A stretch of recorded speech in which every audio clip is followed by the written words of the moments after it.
साथियों नमस्कार। आज हम लोग जानेंगे, चर्चा करेंगे और समझेंगे कि एलटी की जो परीक्षा है यूपी एलटी 2025 की, उसमें हम कैसे प्री क्वालिफाई कर सकते हैं और अंत में हम एक सीट कैसे ले सकते हैं। देखिए एलटी में फॉर्म लगभग आप लोगों को पता ही 11 लाख के करीब में पड़ा हुआ है और ये जब इतना ज्यादा संख्या में फॉर्म पड़ गया तो तैयारी भी हमारी इस तरह से होनी चाहिए कि कुछ न कुछ रणनीतिक रूप से होनी चाहिए। ऐसे नहीं कि आप हवा में निकाल ले जाएंगे। ठीक है, तो उसका कारण है यही है, इसीलिए आज हम लोग एलटी के बारे में जानेंगे। प्री आखिर हम लोग कैसे, क्योंकि स्टेप बाय स्टेप चलेंगे। जब आप प्री क्वालिफाई करते हैं, इसके बाद फिर अगली परीक्षा होगी, उसको कैसे क्वालिफाई करेंगे। तो सबसे पहली सीढ़ी तो किस चीज की है? प्री क्वालिफाई करने की। तो प्री क्वालिफाई कैसे कर सकते हैं? देखिए उसके लिए आपको कुछ रणनीति बनाना पड़ेगा। रणनीति कैसे कि पहली चीज तो ये है कि जो जीएस है, जीएस है और प्लस सब्जेक्ट है। ठीक है, सब्जेक्ट में 120 और जीएस में 30 क्वेश्चन आएगा। ठीक है, यानी कि कुल मिला के 150 क्वेश्चन आएगा। ठीक है, 150 क्वेश्चन आएंगे तो उसमें कुल मिला के ये देखना है, एक मिनट साथ 150 क्वेश्चन आएंगे तो हमको ये देखना है कि उन 150 क्वेश्चन में आखिर जो जीएस का पोर्शन है, जीएस का पोर्शन क्या क्या डिमांड कर रहा है और सब्जेक्ट का पोर्शन क्या क्या डिमांड कर रहा है। देखिए जीएस, अगर फिर मैं कह रहा हूं, अगर 30 में अगर आप लोग जीएस माइनस मार्किंग है, अगर 20 प्लस रहते हैं, अगर जो लड़का 20 प्लस रहता है और इधर 120 में, अगर 120 में जो लड़का 95 प्लस रहता है, ठीक है, यानी कि 95 प्लस अगर जो लड़का इधर रुक गया सब्जेक्ट में, क्योंकि देखिए सब्जेक्ट में कट ऑफ ज्यादा जाएगा, ये सीधी सी बात है। जीएस में कट ऑफ थोड़ा कम रहता है, पर सब्जेक्ट में जो उसके स्पेशलिस्ट होंगे मान लीजिए लड़के, तो वो कट ऑफ ज्यादा है, जाना तय है, ये मान लीजिए आप लोग। तो मेरा ऐसा अनुमान है कि इतनी सीटें हैं और इतने लड़के बैठ रहे हैं तो इस वजह से, और लड़के मेहनत भी कर रहे हैं। ठीक है, तो आपको 95 प्लस सब्जेक्ट प्लस होना चाहिए और जीएस में 30 में 20 प्लस होना चाहिए। ठीक, अब कुल मिला के बात इतनी सी है कि 95 अगर आप इधर गए हैं तो 500 और 120, यानी अगर आप कुल मिला के 150 में 120 प्लस रहते हैं। मैं 120 प्लस इसलिए कह रहा हूं क्योंकि यहाँ पे सब्जेक्ट है, सब्जेक्ट में अगर अभी यही जीएस होता है 120 क्वेश्चन तो यहाँ पे कट ऑफ आ जाता 75-80 के करीब में आ जाता है, पर सब्जेक्ट की वजह से 15 क्वेश्चन बढ़ रहा है। ठीक है, एक मिनट साथियों। हाँ, तो ये मैं कह रहा था कि सब्जेक्ट में क्वेश्चन बढ़ रहा है, इसीलिए फिर मैं कह रहा हूं जो लोगों को लगता है कि नहीं सब्जेक्ट में 90 रह जाएंगे या 85 रह जाएंगे, गलत कह रहे हैं, ऐसा नहीं हो सकता है। ठीक है, वहां पे सब्जेक्ट का नंबर ज्यादा जाएगा ही जाएगा, क्वेश्चन ज्यादा जाएंगे ही जाएंगे। तो अब आपको क्या करना है, मान लीजिए कोई लड़का सब्जेक्ट का है तो ठीक है, वो अपना 95 प्लस समझ के तैयारी करता रहे। ठीक, लेकिन जीएस में आपको क्या रणनीति बनाने की है? अब जीएस में तो 7-8 पोर्शन है, जैसे क्या क्या है, हिस्ट्री है, ठीक है, ज्योग्राफी है, इकोनॉमी है और साइंस है, ठीक है, और करंट है और रीजनिंग है, रीजनिंग प्लस मैथ दोनों कर दे रहे हैं। ठीक है, 1 2 3 4 5 6 7, लगभग 7-8 पोर्शन है, कुछ और ऐसे भी जीके टाइप के हो जाएंगे मान लीजिए। तो अब 30 क्वेश्चन, अब ऐसा तो है नहीं कि 30 क्वेश्चन है इन सब में से सबका बंटवारा बराबर बराबर हो जाएगा कि नहीं भाई चलो 4-4 क्वेश्चन आ गया, 4-4 क्वेश्चन आ गया, ऐसा नहीं होता है। जीएस में कभी भी ऐसा नहीं होता है। ठीक है, जो लोग आपको ये बता रहे हैं कि नहीं 30 में 4-4 क्वेश्चन हर पोर्शन से आएंगे, उनको कुछ नहीं जानकारी है। ठीक है, वो आपको भ्रम में रख रहे हैं। मेन मुद्दा यह है कि जीएस बनाने वाला, जो पेपर सेट करने वाला, वो कैसा पेपर देना चाह रहा है, आयोग जीएस का कैसा पेपर देना चाह रहा है, वो उसके मूड के ऊपर डिपेंड करता है कि आयोग जीएस का पेपर कैसा चाह रहा है। और वो ऐसा नहीं है कि अगर साथ आप पीसीएस का पेपर उठा के देख लीजिए, जीएस का कोई भी पेपर उठा के देख लीजिए, 7-8 सब डिविजन होते हैं, पेपर वो सब्जेक्ट होते हैं, पर उन सब सब्जेक्ट में क्या बराबर बराबर क्वेश्चन पूछे जाते हैं? कभी नहीं पूछे जाते हैं, आज तक नहीं हुआ ऐसा है कि ठीक है अगर 8 पोर्शन है तो अगर 8 पोर्शन है तो 150 क्वेश्चन आ रहे हैं तो इन 8 पोर्शनों में बराबर बराबर बढ़ जाएगा, डिवाइड एंड हो जाएगा, ऐसा कभी भी नहीं होता है। तो ये जो सब्जेक्ट है जीएस वाला जो पोर्शन है साथियों, जो 30 क्वेश्चन का, इसमें आप क्या कर सकते हैं, मान लीजिए कि अगर आप हिस्ट्री के स्टूडेंट हैं, ठीक है, और ज्योग्राफी की भी ठीक ठाक अगर आपको आ रही है, अगर आप एलटी की तैयारी कर रहे हैं, तो एलटी का मतलब है टीजीटी यूजीटी आप देते ही देते हैं। तो टीजीटी में जहां 2 सब्जेक्ट होते हैं, तो उनके लिए, उन लड़कों के लिए ठीक है। जो लड़के एलटी देते हैं मैक्सिमम वो टीजीटी देते हैं। टीजीटी में 2 सब्जेक्ट आप रखते ही रखते हैं। हाँ, इसमें कॉन्स्टिट्यूशन भी है, कॉन्स्टिट्यूशन भी है। मान लीजिए 8 पोर्शन हो गया। अब 8 पोर्शन के हिसाब से जीएस में 8 पोर्शन है, 8 पोर्शन के लिए 30 क्वेश्चन है। तो ऐसा थोड़ी ना है कि ढाई ढाई 8 चौक 32, लगभग 3.33, ऐसा ऐसा नहीं है। देखिए, हिस्ट्री से कभी हो सकता है कि वो 5 दे दे, 6 दे दे, 2 दे दे, ज्योग्राफी से ज्यादा दे दे, कॉन्स्टिट्यूशन से ज्यादा दे दे, मैथ रीजनिंग से ज्यादा दे दे, कुछ भी कर सकता है। लेकिन ये मान लीजिए कि औसतन 4 से 5 क्वेश्चन हो सकते हैं किसी भी पोर्शन से, वो एक सामान्य जानकारी रहेगी। जैसे मेरा ऐसा मानना है कि रीजनिंग और मैथ मिला के वो कम से कम 6 क्वेश्चन तो देगा ही देगा, ठीक है। मैथ में 2 क्वेश्चन कर सकता है, रीजनिंग में 4 क्वेश्चन कर सकता है। ये कोई नहीं बता सकता ये इसका परमानेंट सोल्यूशन कि नहीं इतने इतने क्वेश्चन देगा, ऐसा कुछ भी नहीं है। तो बेहतर यही है कि मैं जो जिस रणनीति के तहत आपको बता रहा हूं कि टीजीटी की जो लड़के तैयारी करते हैं, मान लीजिए कि अगर उनका हिस्ट्री और कॉन्स्टिट्यूशन से वो दे रहे हैं, हिस्ट्री ज्योग्राफी से दे रहे हैं, या किसी भी 2 सब्जेक्ट साइंस वाले को छोड़ दिया जाए, साइंस और करंट को और रीजनिंग मैथ को छोड़ दिया जाए, तो लगभग टीजीटी में 2 सब्जेक्ट के साथ में उनकी तैयारी होती है, तो थोड़ा थोड़ा उनको आइडिया है। तो ये पोर्शन आप पढ़ सकते हैं कि जो 2 सब्जेक्ट वाले हैं वहां पे आपका अपर हैंड रहेगा, यानी कि आप वहां पे कमजोर नहीं रहेंगे, ठीक है। रीजनिंग में आप ज्यादा ट्राई करिए।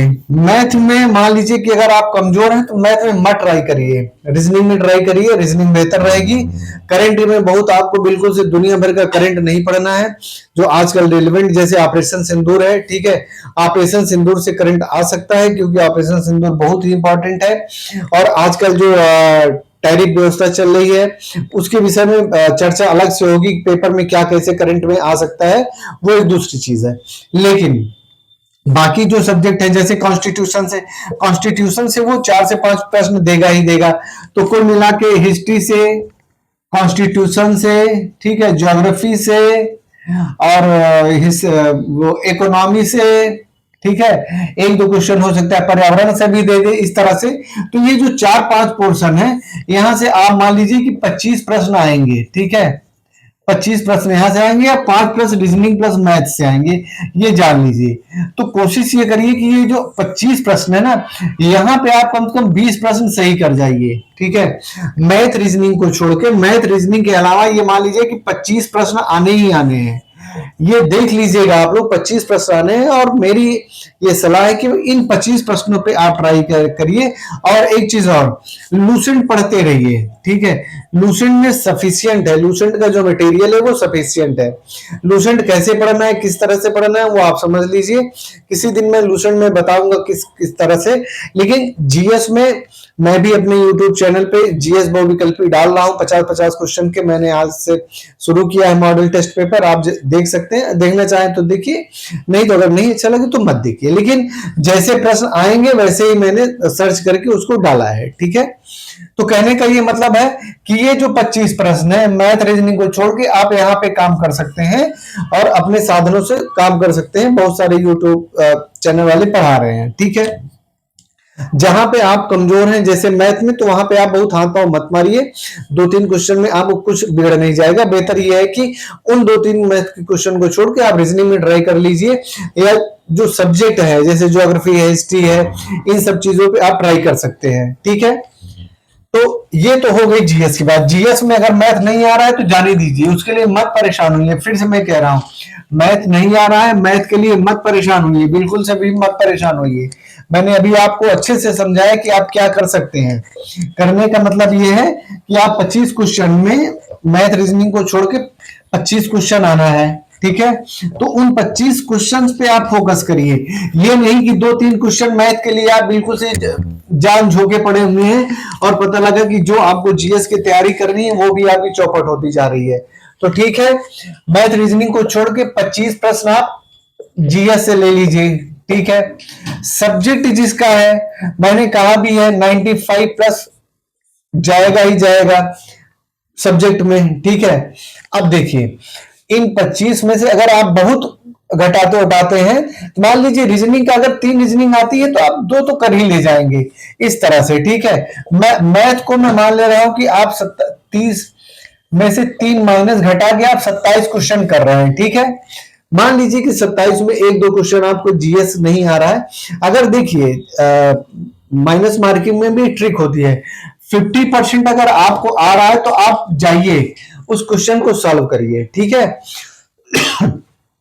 तो मान लीजिए 27 में, चलिए अगर घटा के मान लीजिए कि कट कटा के आप 18 पे भी रुक गए जीएस में, ठीक है, लगभग 60% पे अगर आप रुक जा रहे हैं तो वो भी आपके लिए बहुत बुरा नहीं है, ठीक है, ठीक ही ठाक है। यहां से 95 आप ले लेते हैं तो फिर से मैं कह रहा हूं 8 5 13 9 1 10 113 क्वेश्चन पे आप मेंस के लिए क्वालिफाई कर जाएंगे। लेकिन जीएस आपका 95 प्लस होना ही चाहिए, ठीक है। जीएस आपका 100% 95 प्लस होना चाहिए, तभी आप जाके क्वालिफाई कर पाएंगे। क्योंकि देखिए जीएस सब्जेक्ट आपका 95 प्लस होना चाहिए। जीएस में भले आप 18 पे आके रुक जा रहे हैं। मैं फिर से कह रहा हूं, मैथ में अगर आपके हाथ पांव नहीं चल रहे, मैथ को जाने दीजिए। 2 क्वेश्चन से ज्यादा मैथ का नहीं आएगा और 3 क्वेश्चन रीजनिंग का आएगा, दोनों मिला के 5 क्वेश्चन आएंगे। बाकी 25 क्वेश्चन में जो अदर सब्जेक्ट रहे, जैसे इतिहास है, भूगोल है, साइंस है, कॉन्स्टिट्यूशन है, पर्यावरण है, करंट के हैं, जीके है, इस टाइप की चीजें आएंगी, वहां पे आप कर सकते हैं, बेहतर कर सकते हैं। तो कुल मिला के यही रणनीति अपनानी चाहिए, मैथ को जारी दीजिए। और सब्जेक्ट, हाँ सब्जेक्ट आप किस तरह से तैयार करेंगे? सब्जेक्ट आप तैयारी कर ही रहे हैं, उसमें कोई ऐसी बात है नहीं। और सब्जेक्ट को ज्यादा से ज्यादा रिवीजन करिए, क्वेश्चन बैंक बनाइए, जो प्रश्न पिछले टीजीटी और पीजीटी के जो पेपर हैं उनको सॉल्व करिए, वहीं से क्वेश्चन आएंगे। ये मान लीजिए कि अगर 120 क्वेश्चन एलटी के सब्जेक्ट के आ रहे हैं तो ये मान लीजिए कि 70 क्वेश्चन तो रिपीटेड होंगे ही। 70 क्वेश्चन ऐसे, 70 अगर नहीं होंगे तो 50% तो रहेंगे ही। 60 क्वेश्चन रिपीटेड रहते हैं, ठीक है, क्योंकि ये आईएएस का पेपर नहीं है। 60 से 70 क्वेश्चन रिपीटेड रहेंगे। 40 से 50 क्वेश्चन आपको नहीं मिल सकते हैं। हो सकता है कि 80 से 90 क्वेश्चन रिपीटेड हो जाए, लेकिन मैं ये मान के चल रहा हूँ कि 60 से 70 क्वेश्चन रिपीटेड रहेंगे। इसीलिए मैं कह रहा हूँ कि जो सब्जेक्ट में टीजीटी पीजीटी की परीक्षाएं हुई हैं पहले, उसका पेपर आप 10 साल का तैयार करके जाइए। यानी कि 10 एग्जाम जो टीजीटी पीजीटी एलटी का हुआ है उसको सबको तैयार कर लीजिए, चाहे वो लोक सेवा आयोग का हो, चाहे माध्यमिक के आयोग का रहा हो, आप बिल्कुल से तैयार कर लीजिए और उसमें कोताही मत करिए, ठीक है। क्वेश्चन बैंक सॉल्व करते रहिए, बाकी जहां से आप पढ़ रहे हैं कोचिंग से आप पढ़ते रहिए। मॉडल टेस्ट पेपर जो आपको ऑथेंटिक लगे उसको सॉल्व करते रहिए, ठीक है। तो एक ये सोची समझी रणनीति है, ठीक है।